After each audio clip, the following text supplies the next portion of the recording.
आपले कैलास महाराज पोकरकर आहे, हरिभक्त पारायण कैलास सर पोकरकर हे आजच्या संपूर्ण दिवसाचा प्रोग्राम सांगतील आपल्या वारीचा. रामकृष्ण हरी. हा काय आपण काल बंडी शेगाव ते वाखरी हा प्रवास केलेला आहे. हो तसं माऊलीचा आणि तुकाराम महाराजांचा मुक्काम वाखरी या ठिकाणी. पण आपल्याला तिथं अजून व्यवस्था नसल्यामुळं आपण एक दिवस पुढं आलोय. तिथं लक्ष्मी धर्मशाळा बांगरमठ पंढरपूरमध्ये आपण आलेलो आहोत. दूध पंढरीमध्ये आणि दिंड्या तुकाराम महाराजांच्या माऊलीच्या पाठीमागच आहेत. मग ते आजला दुपारी त्यांचं प्रस्थान होणार. दुपारी किती वाजता? 4च्या दरम्यान, 3:30 ते 4च्या दरम्यान त्या इकडं पंढरपुराकडे येणार. तिथून मग आता आपली देखील दिंडी जी आहे ना, आपली काही लोक वारेकरी आपली दिंडी तुळस वगैरे घेऊन तिकडे जातात वाखरीला आणि तिथून परत इकडं माऊलीच्या बरोबर येत आहेत. आणि इथं मग आपला सकाळचा काकडा वगैरे आहे तो नियमाने होईल. लोकांची जेवण होईल, काही विश्रांती होतील. आणि उद्या संध्याकाळी 2 वाजता पाठ आपण इथून चंद्रभागेला जाणार स्नान करण्यासाठी. चंद्रभाग स्नान किती वाजता करायचं? 3च्या पुढे 3:30च्या दरम्यान. 3:30च्या दरम्यान हा. आणि नगर प्रदक्षिणा असते पूर्ण. म्हणजे पहाटे 3:30 वाजता? हा, पहाटे 3:30ला. म्हणजे आज रात्र उलटून गेल्यानंतर? हा हा, आपण पहाटे 2लाच निघणार इथून. म्हणजे आज रात्रीचं 12च्या नंतर एकादश चालू होणार? हा, एकादशी. आणि मग पहाटे जाणार चंद्रभागेला स्नान करणार वारकरी आणि आपली तिथे प्रदक्षिणा घालणार. प्रदक्षिणा घालून काळसाचं दर्शन करून, आता गर्दी असल्यामुळे दर्शन काही पांडुरंगाचं होऊ शकत नाही आपल्या लोकांना. परत आपण इथे येणार. उद्या मग फराळाचं वगैरे आहे. असा दिवसभराचा कार्यक्रम आहे आजला. हरिपाठ वगैरे आपलं कीर्तन प्रवचन ही होतील इथं आजला. संध्याकाळी कीर्तन होईल. हा हा, बोला. आपल्या सगळ्या भाविकांना पांडुरंगाची फार आस लागली होती.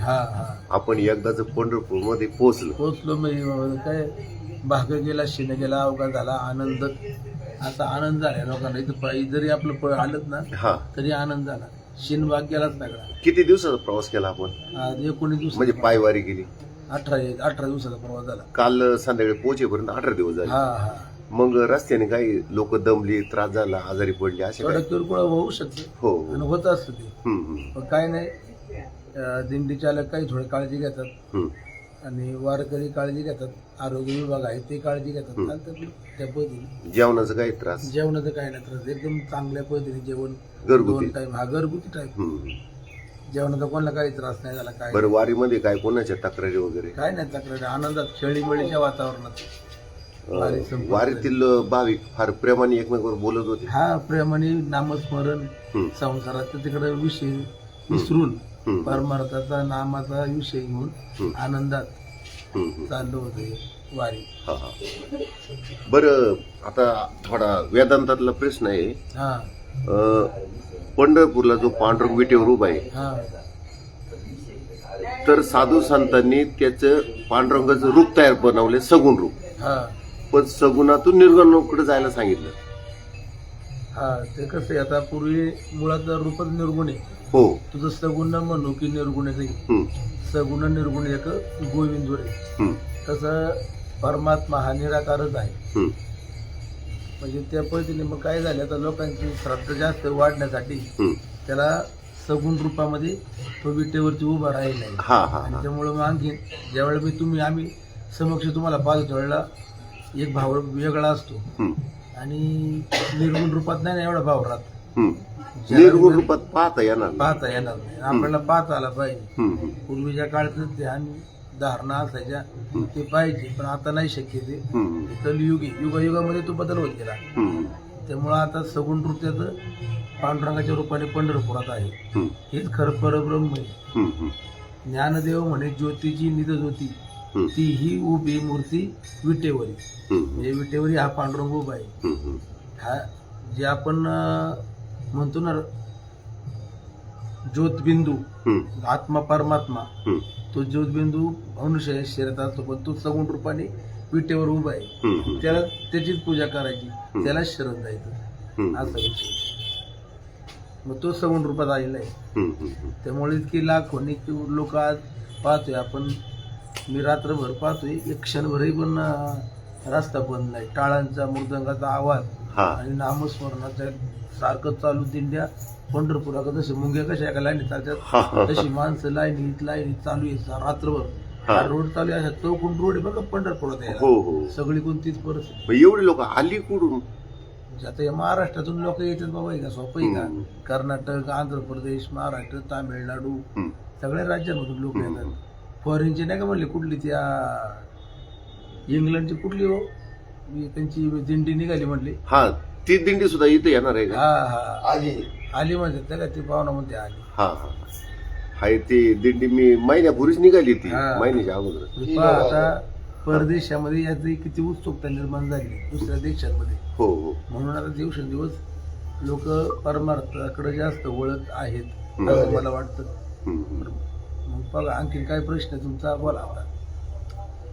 नाही तसे प्रश्न भरपूर आहेत. साधू संतांनी ईश्वर शोधण्यासाठी जो अट्टहास केला आणि त्यांनी ईश्वर स्वतःच्या म्हणजे संत जनाबाईने काय म्हटलं, धरीला पंढरीचा चोर गळा बांधून दूर, गळा बांधून हृदयामध्ये बंदी खाना केला आता विठ्ठल कोंडीला. तसा पंढरीचा चोर आपल्या सुद्धा धरायचा आहे. आपल्याला धरायचं, पण तेवढी आपली भक्ती, तेवढा भाव, तेवढी श्रद्धा आपल्याकडे असली पाहिजे. नाही ते भाविकांमध्ये ती देव भाव विसरायची. बघ घुंगरू बांध मेरा नाचेरे, मी किती व्हायची. गोरा कुंभाराने मूल पायाखाली तुडवून नामस्मरण करता तरी मी इतका देव भाव विसरावा लागतो, तेव्हा तो परमात्मा माणसाला प्राप्त होतो. असं साधू संतांचं. तुकाराम महाराज पुढे जायचे भंडाऱ्या डोंगरावर, आहे का नाही, किंवा ते गोराडा डोंगर, आणखी भामचंद्र डोंगर, आणि कपारीबाई जाऊन ते साधना करायची, तेव्हा तो प्राप्त होतो. ज्ञानेश्वर महाराज योगी होते, त्यांना तो प्राप्त झाला. तशी बघ आता नाही. पण साधू संतांनी सांगितलं ना, तो कुणावरही दया करतो, पुन्हा रोकडा भेटतो रोकडा. पण तसं पाहिजे. जनाबाईला भेटला तो, जनाबाईवर चोरीचा आळा आला, तिला सुळावर जायचं ठरलं, पण तिला शेवटी सुळाचं पाणी झालं. पण ती जरी तिच्यावर एवढं आता आपला देह जाणार आहे, आपल्याला सुळावर देणार आहे, पण तिने नाम सोडलं नाही. आपली लोक तशी एक तर चुरात नाहीत ना. आपली लोकांचं जरा आवड आहे सध्याच्या लोकांचं तशी. आता पण जगात पाहतो आपण, काही म्हणतात आम्ही संत आहे, आम्ही महान गुरु आहे, पण आता पाहत नाही का आपण ते आचरण त्यांचे कसे असतात, आचरण त्यांचे बिघडले. त्यामुळं त्यांच्यावर पण विश्वास ठेवायचा नाही. आहेच महात्मे काही, पण आता ते समाजात येत नाहीत, ते एकांतात आहे. हिमालयामध्ये मोठे मोठे महात्मे एकांतात, त्यांना तो बघ परमात्मा भेटतो, बोलतो असं म्हणतात. म्हणजे भगवंत भेटणं ही सोपी बाब नाही, अवघड आहे, बहु अवघड. अहो संत भेटी अवघड आहे. आता देव भेटणं, देव ही संताकडे नेतात बरं का. संत देवाकडं घेऊन जातात माणसाला, पण बहु अवघड आहे संत भेटी. तरी जग जे ठीक करुणा केली. मी संत भेटी अवघड म्हटलं काय करायचं पुढं. नाही संत भेटी अवघड आहे, पण ईश्वर तर वेगवेगळ्या रूपाने जगात नटलेलं आहे. प्रत्येक ठिकाणी ईश्वर आहे. आता सगळीकडे ईश्वर आहे. हे शरीर कोणाचे आहेत, मग हे झाडाचं पान जरी घालते ना, त्याच्यावर त्याची सत्ता. मग एवढा जर ईश्वर सर्वव्यापी भरून उरलेला आहे, मग ईश्वर जेवढी रूप आहे तो तात्काळ दिसाय पाहिजे. नाही ना आता तो कसं आहे, कसं दिसणार काय, हेच काय. अहो झाडाचं पान आहे ना, झाडाचं पान आहे त्याच्या सत्तेने हालतं. मग झाडाच्या पानात ईश्वर आहे, मग झाडाला किती पान आहे, मग तोच ईश्वर मानायचा आपण. आता मी बोलतोय, जनाबाई काय म्हणली, हृदय बंदी खाना केला आता विठ्ठल म्हटलं, तर हृदयामध्ये त्याला आपण कोंडून ठेवलाय, तो आपल्या ते आहे. नाही आपल्यात आहे, म्हणजे आपण दोघं ईश्वरच बोलतोय, पण त्याचा अनुभव यायला पाहिजे. अनुभव आहे. सांगू का तुम्हाला, आता निर्गुण निराकाराचा अर्थ आहे. आत्मा हाच परमेश्वर. आत्मा दिसलाय कोणाला? आत्मा कसा दिसत? मग तो जीव आहे, त्याचा अनुभव असतो ना, तोच परमेश्वर आहे. तोच काय आहे, परमेश्वर आहे. अहो पण सुखाच्या राशी अमेरिकेसारख्या शास्त्रज्ञांनी मी ऐकलेली गोष्ट हं, की जीव जातो म्हणजे नक्की काय होतं बाबा. हं, त्यांनी एका व्यक्तीला म्हणतात एक काचेमध्ये ठेवलं हं. तर तो कोण जीव कसा आहे, आत्मा कसा आहे, हो. आणि तुम्ही आत्म्याला परमेश्वर मानता काय, हं, असं त्यांचा विषय होता. हं, हं, मग पॅक बंद काचेत ठेवला म्हणजे हं. आता तरी कळलं जीव कसा आहे ते. हं, फक्त का त्या माणसाचा जीव गेला, काचेला तडा गेला, हं. मग तोच निर्गुण निराकार. हं, हं. काचेला काय हा, गेला तडा गेला. तर तो गेला माणूस. हं, म्हणजे तो कसा आहे, निर्गुण आहे, हं. हे पण त्यांना सिद्ध करावं लागेल. हं. बरं सर, मग मला काय म्हणायचे, जळीस तळी विठ्ठल भरेला रीता ठाव नाही उरला. हा मग माणूस जिवंत असताना त्याच्या शरीरात आत्मा असतो हा आणि माणसाचं धड पडल्यानंतर आत्मा निघून जातो आणि मग जळीस तळी विठ्ठल भरला रीता ठाव नाही उरला. मग धडामध्ये आहे का? दडात नाही, मग ते निर्जीव झाला. दड निर्जीव झालं, त्यातलं चैतन्य गेलं ना, हं. आणि मग तो काय झाला, निर्जीव झाला. निर्जीव झाला. त्याच्यावर जीव राहिला नाही. पण जीव नाही राहिला, पण आपण काय म्हणतो, दगडात देव आहे, झाडात देव आहे, डोंगरात देव आहे, मग त्या धडातही देव आहे असं म्हणायचं का? तरी त्यातला आत्मा गेल्यावर दड काय झालं, तो मृत्यूके माती समान झाला. हं. हा, असं त्याचा विषय. नाही ना, तो विषय. पार्थिव देव म्हणजे दगडच आहे. हा हा. तुम्ही म्हणता दगडात देव आहे, दगडात देव नाही. ते हं, दगडात देव नाही. काय आहे की जो ब्राह्मण लोक मंत्रघोष वगैरे करतात, हं, मग त्याच्यामध्ये आहे ना, हं, आपण काय म्हणतो, प्राणप्रतिष्ठापना करायची असते. हं. देवाची दगडाची तेव्हा काय करायची, प्राणप्रतिष्ठा. प्राणप्रतिष्ठापना. हं. आणि मग ते वेद वगैरे उच्चारण करून हं. मूर्ती प्राणप्रतिष्ठापना करतात. मग त्याच्यामध्ये तो प्रगट देवत्व प्राप्त होतो त्याला. हं. मग त्याच्यामध्ये असं प्राण येतो. हं. त्यामुळे आपण ही मंदिरं पाहतो, प्रत्येक ठिकाणी प्राण प्रतिष्ठापना केली जाते. हं. हा विषय. नाही तर तसं दगडामध्ये पुढे पण तो घडवणारा. नाही, पण संतांनी सांगितले ना, जळीस तळी भरला रीता ठाव नाही उरला. मग त्या खांबात देव होता ना, प्रल्हादाच्या वडिलांनी हिरण्यकशिपूने ज्यावेळी हा. खांबाला लात मारली तो त्यावेळी प्रगट झाला. त्या खांबातही प्रकट झाला. हा. मग तो भक्तासाठी जाऊन येतो ना. हं. द्रौपदीचं वस्त्रहरण झालं तेव्हा तो जाऊन आला. कोणत्या रूपाने आला, वस्त्राच्या रूपात. वस्त्राच्या रूपाने आला. हं. म्हणजे तो भक्ताचं रक्षण करतो. हं, हं, तुम्हाला त्यावर संकट येऊन देत नाही. हं. पण तिथे दिसला का तुम्हाला, फक्त वस्त्र दिसलं, देव दिसला का? देव आता ते साध्या माणसाला नाही दिसला. हा, मग ज्याला दिसायचं त्याला दिसतो. हं, हं, ज्याची साधना आहे हं. असा विषय.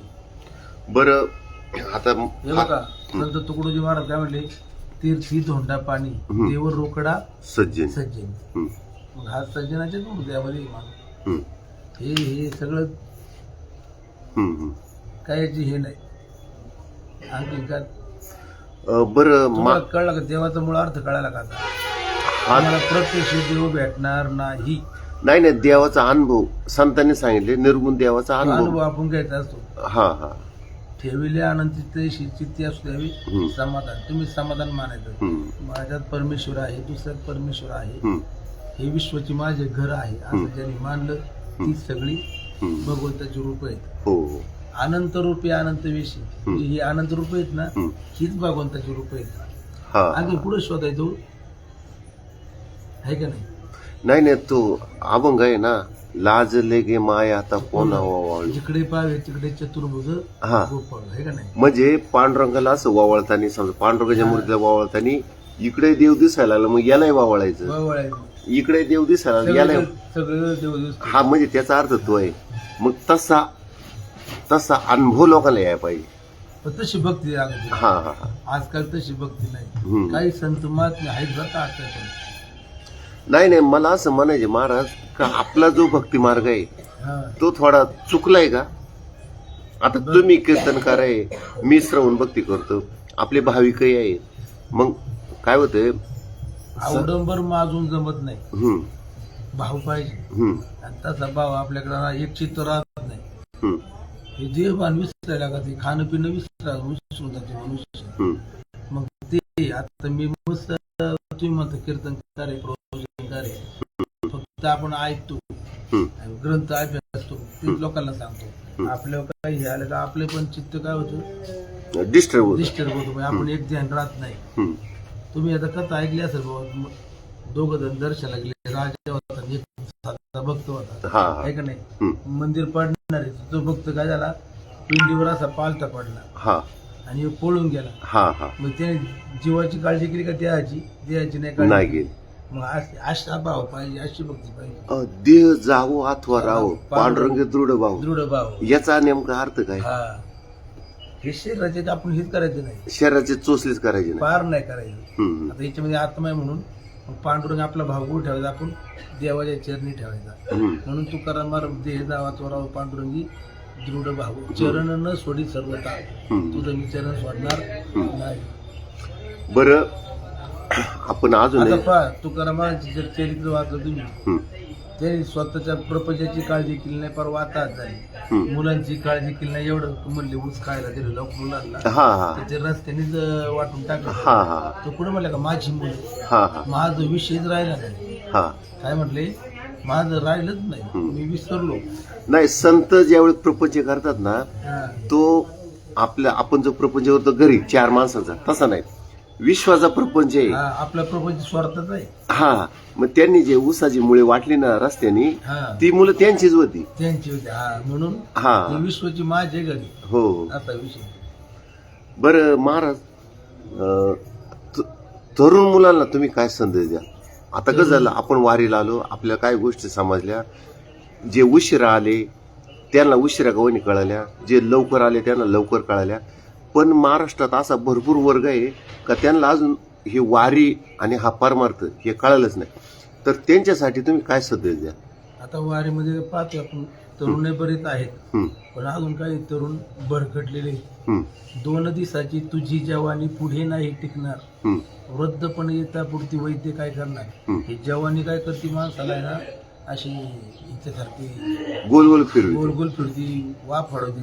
वाचलो कसं वाफाडतं, हा हा हा. तसं अनेक विषय, अनेक डोक्यामध्ये कामं असतात त्यांच्या, हम्म, आणि तिकडे त्यांना मोह निर्माण होतो. हम्म, हम्म, म्हणून ती तरुण पिढीला त्या अजून चांगलं ज्ञान प्राप्त झालंच नाही, हम्म. अनुभव आल्याशिवाय कळत नाही. हम्म, पण त्या काही अजून अनुभवच नाही, त्यांना वाटतं काय नाही, हे सगळं हे लोक करतात, हे काहीतरी वेगळंच करतात. हम्म. पण जेव्हा त्यांना कळतं का आता इकडं वळल्याशिवाय पर्याय नाही. नाही, मग तरुण पिढीने आतापासूनच परमार्थाची कास धरली पाहिजे, हम्म, चांगलं कर्म केलं पाहिजे. हम्म, हा, ही जवानी शेवट टिकत नाही, हम्म, आता उन्मत्त होऊन चालणार नाही, हम्म, हा विचार त्यांचे लोक देत नाही. हम्म. हा. मनुष्य देहामध्ये आपण आलोय ना, मग तरी तर सार्थक करा मानव कुळामध्ये, या देहाचं मनुष्याचं धर्माचं आपण सार्थक करून घेतलं पाहिजे. हम्म. असा विषय म्हणून नाही, मग यायला पाहिजे. आता तरुण पोरांनी म्हणजे मग वारीला यायला पाहिजे का? यायलाच पाहिजे, हा, किंवा अनुभव घेतला पाहिजे. मग कधी यायला पाहिजे वारीला? किती वयाच्या कितव्या वर्षी यायला पाहिजे? का त्यांच्या वडिलांनीच त्यांना हात धरून आणायला पाहिजे? वडिलांनी त्यांना जर संस्कार चांगले केले तर मुलांचे आपोआप पायीकडे वळतात. हम्म, हा मोठा प्रश्न आहे संस्काराचा. हम्म, आता अनेकांना नाही शिकवत, कारण काम करण्याचं पण उमेद हीच असते तरुणपणातच ना, हा हा, अनेक जबाबदाऱ्या असतात. हम्म, तर त्यातल्या त्यात तुम्ही जरी घरी असताल, हम्म, चांगल्या पद्धतीने तुमचं नित्यनेमाने काहीतरी हरिपाठ करणं किंवा दररोज नेमाने ज्ञानेश्वरी वाचणं, हम्म, या गोष्टी करणं महत्वाचे आहे. हम्म, तुमचं काम करून तुम्ही ते जरी केलं तर ती भगवंताची सेवा करणार आहे. हम्म. म्हणजे तुमचं विचार वगैरे चांगले राहतील. सर काय झाले किंवा आता? आता कसं नाही शक्य होत, हम्म. जबाबदाऱ्या आहेत, हम्म, हम्म, इंजिनियर मुलं आहेत, शेतकऱ्यांची काही मुलं आहेत, हम्म. महत्वाची कामं असतात. फ्लावरी काढायचे हा, असतात, अनेक पोब्या कामं. काढायच्या असतात. म्हणजे आता नाही करायचं मग करायचं कधी. हा हा, हा. मग पैसे सुद्धा प्रपंचासाठी आताच कमवायला हा, पाहिजे. आत्ताच कमवलं पाहिजे आणि परमार्थ आत्ताच केला पाहिजे. बरं, मग सर मला म्हणायचे, समजा आता वेळ मिळत नाही तरुण मुलांना, सगळेजण बिझी असतात, पण मग आता सगळ्यांकडे मोबाईल आहेत. मग मोबाईलवर जर घरी कीर्तन वगैरे ऐकली, शेतात गेलो कीर्तन फार ऐकली, ना आनंदी राहणार ते, प्रसन्न राहणार. गावात कापाय गेलो कीर्तन ऐकली, गावात गप्पा मारा यायचंच नाही, हा, नाही. पारावर बसायचंच नाही. आणि मोबाईल मध्ये जे चांगले हम्म, ते घ्यायचं, हम्म. इकडच्या वायात गप्पा मारायच्या नाही. दूध घालायला जरी आलं तरी मोबाईलला कीर्तन लावायचं, गावात यायचं, दूध जेवण घालायचं, करायचं. आणि दूध घातलं का आपलं लगेच घरी निघायचं. हा. मग हॉटेलमध्ये मग फार गप्पा चालल्या, हॉटेलमध्ये चहा पिणं, हे करणं, ते करणं. ते चुकीचं म्हणजे आहे सगळं. जरी तरुण मुलांना समजा इकडे येणं शक्य नाही झालं, ज्यावेळी त्यांना शक्य होईल त्यावेळी या, पण सध्या तरी मोबाईलवर जर कीर्तन ऐकली तरी त्यांचा फार दृष्टिकोन बदलू शकतो. हे पण जगाची माऊली संत ज्ञानेश्वर महाराज, हम्म, त्यांनी काय सांगितलं, संदेशच दिलाय हम्म, तरुणांना पण. हम्म, तया सर्वात्मका ईश्वरा स्वकर्म कुसुमांची या विरा हम्म, पूजा केली होय अपारा तोषालाही. हम्म, म्हणजे भगवंताला आपण जे काही काम करतोय ना, हम्म, कर्म करतोय, हम्म, ते कर्मच म्हणजे भगवंताची एक प्रकारची सेवा आहे. हम्म. ही त्यांना पुष्पांजली समजा. हम्म. नाही नाही, आपण जे कर्म करतो त्यामुळे भगवंत संतोष पावतो का हे माझे त्यांच्या कर्माच्या रूपाने, कामाच्या रूपाने माझी सेवा करतायत. मग आपलं काम प्रामाणिकपणे आपण केलं पाहिजे. हम्म, मग कुठलंही क्षेत्र असू द्या, तिथं प्रामाणिकपणे काम केलं तर ते अतिशय चांगलं. आणि तुम्ही तुमच्या कर्माशी एकनिष्ठ राहिलं पाहिजे. पण कर्म करताना मीपणाची भावना नकोस, ते समर्पित भावनेने केलेलं कर्म हे ईश्वरला प्रिय आहे. जनसेवा पण आपण काय म्हणतो, हे मी केलंय, हे मी नाही आला पाहिजे. ही विहीर मी खोदली, हा, हे घर मी बांधले. मग ज्या वेळेला मी येतो ना, हा, त्यावेळेला शून्य होतं सगळं तुमच्या जीवनाचा. मग ही विहीर मी खोदली असा भाव ठेवण्या, म्हणजे असं म्हणण्याऐवजी भाव कसा ठेवायचा, ही ईश्वराची कृपा आहे, हा. त्यांनी मला बुद्धी दिली बुद्धी दिली. आणि ही विहीर सुद्धा ईश्वराचीच आहे. त्याच्यात पुण्याने एवढं पाणी वगैरे लागलं, हा, हा. त्याची कृपा आहे त्या भगवंताची. हा, किंवा हे जे बंगला बांधलेला आहे हा मी नाही बांधला किंवा आमच्या कुटुंबाने नाही बांधला, हा. ही ईश्वराची कृपा आहे. हा. त्यांनी आमच्या शेतीत धान्य पिकवलं आणि त्या धान्याच्या जोरावर त्यांनीच आम्हाला बुद्धी दिली का दादा तू अशा पद्धतीनं बंगला बांध, म्हणजे चांगली सोय होईल. हा, हा. म्हणजे ही मीपणाची भावना. मी पण नाही पाहिजे हम्म, म्हणून संतांनी सगळं सांगितलं हो. हम्म. अहंकाराचा वारा न लागो राज्यसा हम्म, माझ्या विष्णुदासा भाविकाचा. हम्म, हे सगळे विष्णूचेच दास आहे. हम्म, पण त्यांना मीपणाचा अहंकार याचा कामा हम्म, नाही. हम्म, तो काय लय गर्व होतो, हम्म, मी माझ्या गाड्या, माझी जमीन, माझा बंगला, माझी शेती हम्म. आहे का नाही, हम्म. हे तुझं आहे. तर मग तुझ्या बरोबर कडे तुझे म्हणतात हा, हे सगळं तुझं आहे, तुझ्या बरोबर काही राहतच नाही. नाही नाही, राहत नाही, राहत नाही. हा. म्हणून आनंदात जीवन जगायचं आहे तर जेवढं आयुष्य आपल्या भगवंताने दिले हा, हा. आणि हा मनुष्य देह मिळालाय, याचं सार्थक करून घ्यावं आणि आनंदात जीवन जगणं शेवटपर्यंत ही चांगली मला वाटतं जीवनाची आपली सार्थकता. सेवा. हा, हा. बघा, रामकृष्ण हरी हे कैलास सर पोकरकर आहे, हरिभक्त परायण कैलास महाराज पोकरकर यांनी फार चांगलं प्रबोधन केलं. थोडक्यात म्हणजे अगदी कसं असते, हा संवाद झाला पाहिजे कीर्तनकाराचा आणि सामान्य माणसाचा. काय होतंय, कीर्तनकार कीर्तन करतात व्यासपीठावर, पण कीर्तनकारांना कोणताही सामान्य माणूस काही दोन प्रश्न विचारित नाही, म्हणजे चिंतन त्याच्या मनाच्या समस्या आहेत. तर आपण सरांना आपल्या मनातल्या समस्या विचारल्या, परमार्थाविषयी सरांनी चांगलं त्याचं निरूपण केलं. याचा फार आपल्या भावी पिढीला लाभ होईल.